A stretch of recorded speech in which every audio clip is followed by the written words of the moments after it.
South ఇండియాలోనే biggest sorry store మన Varahi silks మన విజయవాడ ఎంజీ రోడ్ లో డిసెంబర్ 4వ తారీఖున ఘన ప్రారంభం. నమస్తే, welcome to Suman TV. Parakamani చోరీ కేసులో అసలేం జరుగుతోంది? సతీష్ ది హత్య, మరి చంపిందెవరు? ఈ మిస్టరీ వీడేది ఎప్పుడు? సిఐడి విచారణ కూడా ముగిసింది. టీటీడీ మాజీ చైర్మన్లు వైవి సుబ్బారెడ్డి, బోమన సహా 40 మందిని విచారించారు. హైకోర్టు ఇచ్చినటువంటి ఆ విచారణ గడువు కూడా ముగిసింది. సిఐడి రేపు నివేదికని హైకోర్టులో పొందుపరిచే కానీ వాస్తవాలు తేలేది ఇప్పుడు. అంటే ఒక చర్చ బలంగా వినిపిస్తోంది. ఈ కేసుని కొంచెం పక్కకు పట్టించడానికి కొన్ని శక్తులు ఏమన్నా ప్రయత్నం చేస్తూ ఉన్నాయని కూడా డౌట్ వస్తూ ఉంది. సో దీని గురించి మాట్లాడటానికి ప్రస్తుతం లైవ్ లో జాయిన్ అయ్యారు అడ్వకేట్ రజనీ గారు. మేడంతో మాట్లాడదాం. మేడం నమస్తే. పరకామణి కేసు వచ్చేటప్పటికి సార్, ఎవరైతే సతీష్ అనే ఉన్నారో అతను ఒక కుమ్మరి కులానికి సంబంధించినటువంటి ఒక పేద విద్యార్థి, ఎంతో కష్టపడి చదువుకుని ఒక ఎస్ఐ క్యాడర్ నుంచి ఒక సిఐ క్యాడర్ వచ్చాడు. అతను చేసినటువంటి తప్పేంటంటే నిజాయితీగా ఉండడం, తప్పుని ప్రశ్నించడం.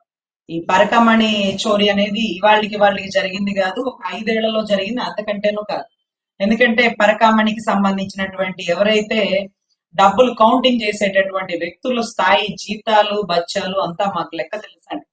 5 ఏళ్లలో అతను 14 కోట్లు, అది కూడా మార్కెట్ వాల్యూ వేస్తే 40 కోట్ల ఆస్తి, అది కూడా తిరుమల తిరుపతి దేవస్థానానికి గిఫ్ట్ ఇచ్చే పరిస్థితుల్లో అతని ఆర్థికంగా అంత ఎదుగుదల అతనికి ఉంది. అది ఎలా అంటే ఏసీబీ దాడులు అంటుంటారండి, చాలా సర్వసాధారణంగా వినుంటాం.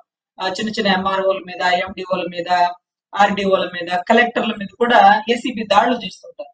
అంత దాడులు చేసినా లెక్క చెప్పకుండా ఉండే ఆస్తులు ఏంటంటే 2 కోట్ల ఆస్తులు, 10 కోట్ల ఆస్తులు. మరేంటో మరి పరకామణి కౌంటింగ్ కి వచ్చినటువంటి ఒక చిన్న స్థాయి ఉద్యోగి ఆస్తి 100 కోట్లు పైచి. అంటే ఎక్కడెక్కడ ఎన్నెన్ని ఆస్తులు ఉన్నాయి ఆయనకే తెలియదు. $900 అంటే దాన్ని మొత్తంగా మన డబ్బులు లెక్కలేసినా 1 లక్ష 2 లక్షల లోపే ఉంటుంది. అట్లాంటి దానికి 14 కోట్లు కట్టమన్నటువంటి బంపర్ ఆఫర్ ఇచ్చినటువంటి గత ప్రభుత్వం అవకాశాలు మాకు తెలియట్లేదు. అయితే నిజాయితీగా ఒక ఉద్యోగి పని చేయడమే ఇంత పెద్ద తప్పిదానికి దారి తీసింది. అంటే ఇంత పెద్ద లావాదేవీల విషయం వెలుగులోకి వచ్చింది. అతను కూడా నిజాయితీగా లేకపోతే ఎలా ఉంటుందంటే, అవుట్ రేటెడ్ గా ఎర్రచందనం గనక ఒక 50-60 టోల్ గేట్లు, ఒక 180 చెక్ పోస్టులు దాటి నేపాల్లో పట్టుకున్నారు చూడండి. నేపాల్లో పట్టుకునే వరకు ఇన్ని చెక్ పోస్టులు, ఇన్ని టోల్ గేట్లు దాటి వెళ్ళిపోయినా ఒక్క అధికారి కూడా నిజాయితీగా లేడన్న విషయాన్ని మొన్న మధ్య పవన్ కళ్యాణ్ గారు ఉద్దేశించి చెప్తున్నప్పుడు మీకే ఆశ్చర్యం అనిపించాలి. అంటే ఒక చెక్ పోస్ట్ లో ఒక అధికారి నిజాయితీగా లేకపోవచ్చు, 15 check post, 16 check post, 27 check పోస్టులు కూడా నిజాయితీగా లేరా అండి? కానీ ఇక్కడ తిరుమల తిరుపతి దేవస్థానంలో సతీష్ అనే ఒక నిజాయితీ గల అధికారి ఇక్కడ నిజాయితీగా $900 పట్టుకున్నటువంటి ఒక వ్యక్తిని చోరీలో ఐడెంటిఫికేషన్ చేసి మరి పట్టుకున్నాడు. సో మన డబ్బులు మార్చి మనం ఇచ్చేసుకోవచ్చు, కానీ డాలర్లు మార్చాలంటే ప్రత్యేకమైన ఎక్స్చేంజ్ ఉండాలి. సో ఒక బ్యాంకులో మార్చాలన్నా, ఎక్స్చేంజ్ దాంట్లో మార్చాలన్నా ఈ డబ్బులు ఎక్కడి నుంచి వచ్చినాయి, ఎవరు ఇచ్చినారు, ఆ ఇచ్చిన వారి పాస్పోర్ట్, వాళ్ళ డీటెయిల్స్ ఇవన్నీ కూడా అడుగుతారు. మరి $900 ఈ 5 ఏళ్లలో కొట్టేసినా సరే, రోజుకి $900 కొట్టేసినా సరే వాళ్ళ ఆస్తులు 100 కోట్లు అవుతుంది కదా. 85లో జాయిన్ అయ్యాడు. ఎన్ని ప్రభుత్వాలు మారిని ఇతను ఒక్కడే ఇలా చేస్తున్నాడా? స్వతహాగా బ్రాహ్మణుల మీద నింద వేసేటప్పుడు వారి ఏదైతే గతంలో ఏం చేస్తున్నారు, నేర చరిత్ర ఉందా, ఈ డాలర్లు ఎక్కడ అవసరం, ఇవన్నీ ఎంక్వైరీ చేయాలి. అంటే ఎవరు అధికారులు, బోర్డు మెంబర్లు, మాజీ చైర్మన్లు వాళ్ళ బినామీలుగా వీళ్ళని పెట్టినారా? దొరికితే వీళ్ళే ఇరుక్కుపోతారు, జాలిగా బయటకు వచ్చేస్తారు అనుకుంటున్నారా? సరే, ఇదంతా ఒక విషయం అయితే మొన్న మధ్య తెర మీదకి వచ్చింది శివజ్యోతి అనే ఒక యాంకర్ అనుకుంటా, యాంకర్ ఆర్టిస్ట్ ఆవిడ విషయం వెలుగులోకి తెచ్చారు. దాని గురించి ప్రత్యేకమైన ప్రముఖ మీడియా ఛానల్స్, పెద్ద మీడియా ఛానల్స్ ఆవిడ కంటే టీటీడీ అంటే ఒక లెటర్ ఇష్యూ చేసిందంట. ఇక జీవితంలో ఆవిడ కొండెక్కకూడదంట. మీరు చూసి వచ్చినారు లెటర్ ఇష్యూ చేయడం, లేకపోతే ఆధార్ కార్డు బ్లాక్ చేస్తారు ఎవరన్నా, ఆ పిచ్చి మాటలు కదండి. ఒకవేళ శివజ్యోతి తప్పు చేస్తే పోలీస్ స్టేషన్ లో కేసు పెట్టాలి, తప్పు అని మీకు అనిపిస్తే లీగల్ గా నోటీస్ సర్వ్ చేయాలి. ఆవిడ ఎందుకు ఆ మాటలు అనాల్సి వచ్చింది? మనం అడిగినామా, ఎంక్వైరీ చేసినామా? సరే, ఆవిడ అన్న మాటలకి తప్పు అంటూ నా కడుపులో బిడ్డ మీద ఉట్టేసి చెప్తున్నానంటూ ఆవిడ మాట్లాడుతున్నా సరే, పెద్ద సోషల్ మీడియాలో దీని గురించి 7 to 8 డిబేట్ పెట్టి, ఎందుకంటే ఈ 7 to 8 టైం చాలా ప్రైమ్ టైం, చాలా విలువైన విషయాలని రాష్ట్ర ప్రజలకు అందిస్తారని ఎదురు చూస్తుంటే శివజ్యోతి ప్రసాదం గురించి ఎలా మాట్లాడిందో తెలుసా? శివజ్యోతి తమ్ముడు ఎలా అన్నాడో తెలుసా? ఇది మనకు చూపించేది. వాళ్ళు ఏ పరిస్థితిలో ఉన్నారంటే వల్లి గారు, ఇది మీకు రాష్ట్ర ప్రజలకు తెలియాల. ఆవిడ చెప్తే ఎవరికి నమ్మకపోవచ్చు. ఆవిడ రెండో నెల ప్రెగ్నెంట్. ఆవిడకి పెళ్ళై 10 సంవత్సరాలైంది. రెండో నెల ప్రెగ్నెంట్.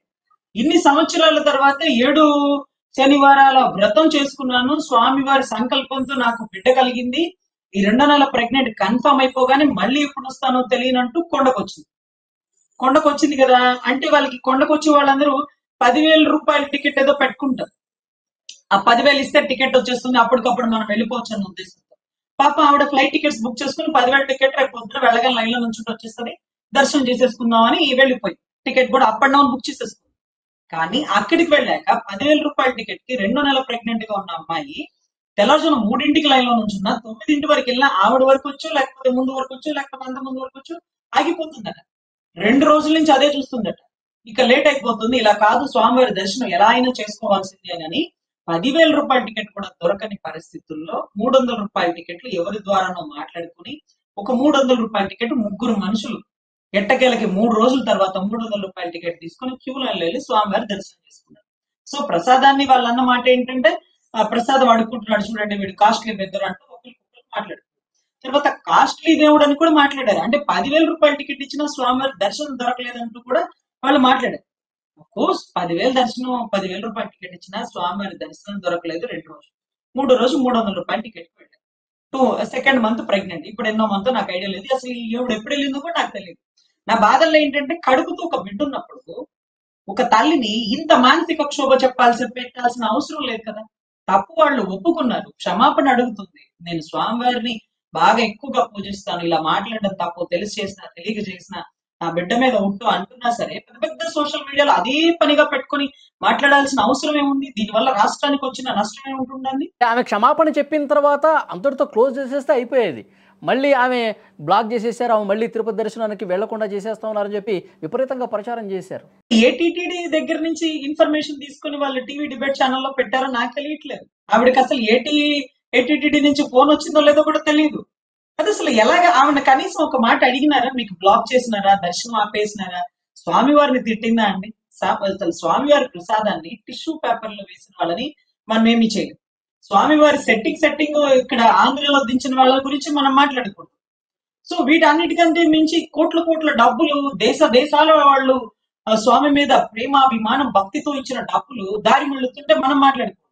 నిజాయితీ గల ఒక అధికారి సతీష్ అనిపోతే అది కూడా A1 కంపార్ట్మెంట్. ఈవెన్ దో నేను ప్రశాంతి ట్రైన్ లో అదే గుంతకల్ నుంచి వచ్చినానండి. A1 కంపార్ట్మెంట్ లోనే నా సీట్ ఇచ్చారు. A1 కంపార్ట్మెంట్ లో నేను ఎక్కగానే టీసీ కంటే ముందుగా అక్కడ సర్వీస్ చేసి ఒక అతను వచ్చారు. వచ్చి దుప్పట్లు దిండ్లు అవి సర్వీస్ చేశాడు. మీరు ఎక్కడి నుంచి ఎక్కడి వరకు వెళ్ళాలో మొత్తం అతనే చెప్పేస్తున్నాడు. You know the details. అసలు ఆ బోగిలోకి ఎవరు వస్తున్నారో ఎవరు పోతున్నారో అటువైపు కొత్తను ఇటువైపు కొత్తను ఎప్పుడు కాచి కాపాడుతూనే ఉంటారు. మరి ఎలా అయితే పాపం ఆకతాయి పిల్లోళ్ళలాగా అతను ఏమన్నా అద్దాల దగ్గర లేకపోతే అదేంటది డోర్ దగ్గర నుంచుంటే తల మీద వెనకాల కొట్టేసి పట్టాల మీద పడేసినారా?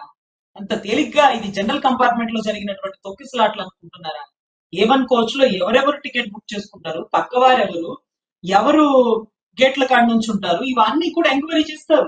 అందులో టీసీ రాసుకుంటారు. కొత్త వ్యక్తులు అపరిచితులను లోపలికి రానివ్వరు. కనీసం మేము ఎప్పుడన్నా ట్రైన్ మూవ్ అయిపోతుంది, ఎప్పుడో కంపార్ట్మెంట్ మాది S1 S2 లో ఎక్కలేక మూవ్ అవుతుందని A1 లో ఎక్కితే ఫైన్ రాసేస్తామంటారు. గేట్ల దగ్గరే కూర్చోబెడతారు. అట్లీస్ట్ లోపలికి మిర్రర్ తెలుసు లోపలికి కూడా పోనివ్వరు. అలాంటి దుండగులు ఎలా వచ్చి దాడి చేసి పెద్ద పెద్ద ఆయుధాలతో కుట్టేసి పట్టాల మీద పడేసినారు ఇంతవరకు ఇన్ఫర్మేషన్ తీసుకున్నారు.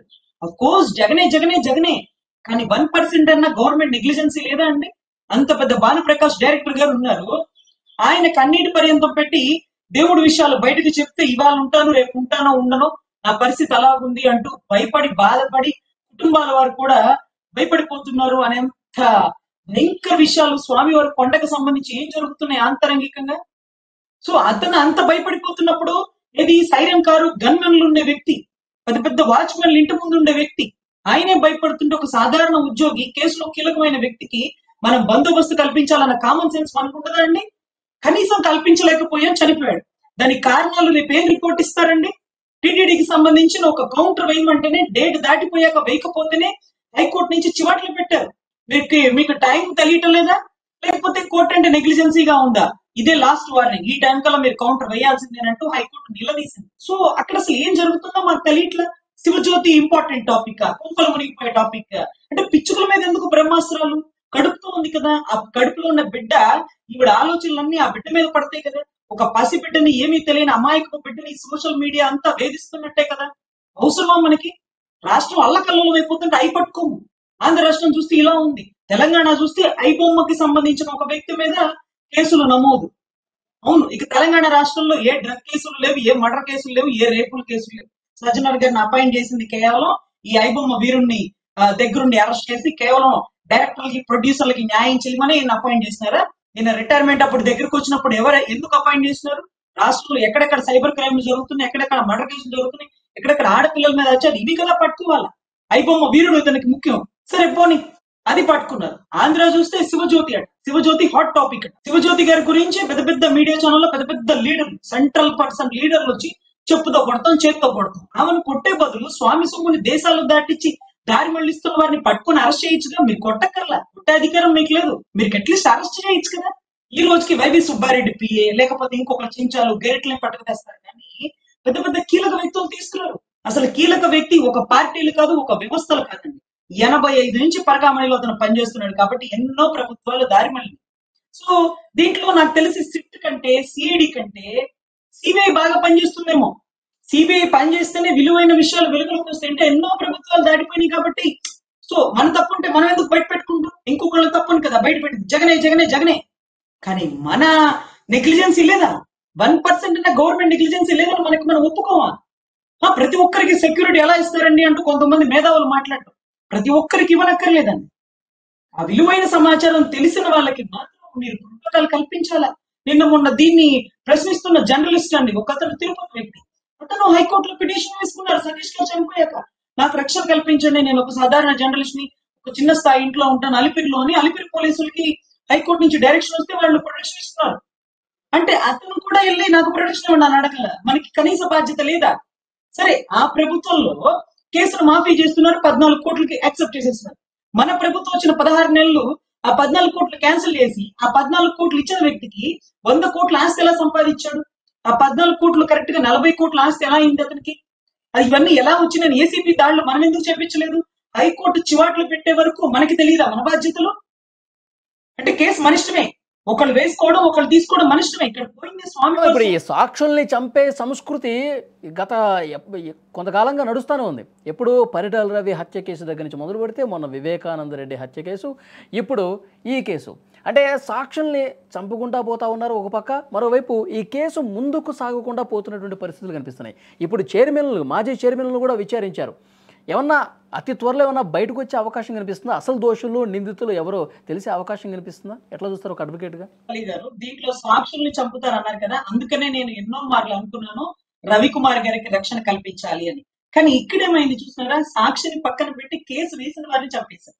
అంటే కేసు వేసిన వాడు తర్వాత ఎంక్వైరీ చేయగా అతనికి చాలా విషయాలు తెలిసి ఉంటాయి. అవి ఎప్పుడు అవకాశం వచ్చినప్పుడు చెప్పాలి, స్వామివారి రుణం తీర్చుకోవాలి, అక్కడ పని చేస్తున్నాను అంటూ. ఇప్పుడు అతను పనిచేస్తున్న రైల్వే డిపార్ట్మెంట్ కి సంబంధించిన దాంట్లోనే. సో ఇక్కడ ఏం జరుగుతుందంటే, మీరు అన్నారు వివేకానంద రెడ్డి గారు మర్డర్ కేసులో అనుమానాస్పద మృతులు చాలా. గంగయ్యకి చాలా తెలుసు, గంగయ్య రంగయ్యో అతను బతుకుంటే చాలా ఇన్ఫర్మేషన్ తెలుసు. అతను లేడు. కుట్లేసినటువంటి ఎర్ర గంగిరెడ్డో లేకపోతే ఆయన ఎవరు, మన భారతీ తండ్రిగా. సో ఆయన లేరు. ఇలా చాలా మంది అనుమానాస్పద మంది. ఏది జగన్ గారిని తీసుకొచ్చిన వెహికల్ డ్రైవర్ లేడు. సో మనం ఇలా ఆలోచిస్తున్నాం. కేసు వేసిన సునీతమ్మకి ఏదైనా అయితే ఇక ప్రశ్నించేది ఎవరు? అటువంటి ట్రాక్ రికార్డ్ తీసుకొచ్చినారు ఈ కేసులో. ఎప్పుడు సతీష్ గారి మీద మేము ఆలోచన పడలేదండి. రవికుమార్ ఇంపార్టెంట్, రవికుమార్కి చాలా విషయాలు తెలుసు, రవికుమార్ పట్టుకుంటే ఎన్నో విషయాలు వస్తాయి అనుకున్నాం. కానీ సతీష్ గారి మీద కాన్సన్ట్రేట్ చేయాలి. తెలివిగల నేరగాడు ఎటు ఆలోచిస్తాడు? మనమందరం ఒక పక్కన ఆలోచిస్తే అతను ఇంకో పక్కన ఆలోచిస్తాడు. ఎంత తెలివిగల నేరగాడ నేరగాళ్ళ మరి ఎంతమంది ఉన్నారు? సో ఎనివే, సతీష్ చావు పూర్తి అనుమానాస్పదం. దాని విషయాలు వెలుగు తీసుకురండి. పిచ్చుకల మీద బ్రహ్మాస్త్రాలు వేస్తున్నట్టుగా శివజ్యోతి గారిని, ఆ కడుపులో బిడ్డని ఇబ్బంది పెట్టే ప్రయత్నం చేయకండి. ఏటీటీడీ వాళ్ళకి లెటర్ ఇష్యూ చేయలేదు, ఆవిడ ఐడి కార్డులు క్యాన్సిల్ చేయదు, అలా చెయ్యకూడదు కూడా. సో ఇవన్నీ కూడా ప్రొసీజర్ ప్రకారం జరుగుతున్నాయండి. ఒక ఆడపిల్ల గురించి ప్రచారం ఆపేసి ఒక నిజాయితీ గల అధికారి చావు కారణాలు వెలికి తీయండి. స్వామివారి ప్రతి రూపాయికి రాష్ట్ర ప్రభుత్వాలు, గత ప్రభుత్వాలు, ఈ ప్రభుత్వాలు, అవసరమైతే సెంట్రల్ కూడా సమాధానం చెప్పాలి. ఎందుకంటే దొంగలించబడింది $900 విదేశీ సొమ్ము. విదేశాల వాళ్ళు స్వామి మీద భక్తితో పగలు రాత్రి చలికి ఎండకి నలిగి కూడా ఇక్కడికి వచ్చి క్యూ లైన్ లో నుంచొని దర్శనాలు చేసుకొని స్వామివారి హుండీలో వేసిన డబ్బులకి మన దేశం అంటే సెంట్రల్ ఒక కేంద్రం బాధ్యత వహించాల్సి ఉంటుందండి. సో ఖచ్చితంగా ఇది సిట్ సిఐడి వల్ల అవదేమో అనుకుంటున్నాను. సిబిఐ ఎంటర్ అయితే బాగుంటుందని నేను అనుకుంటున్నాను. Thank you very much Rajani గారు. నమస్తే.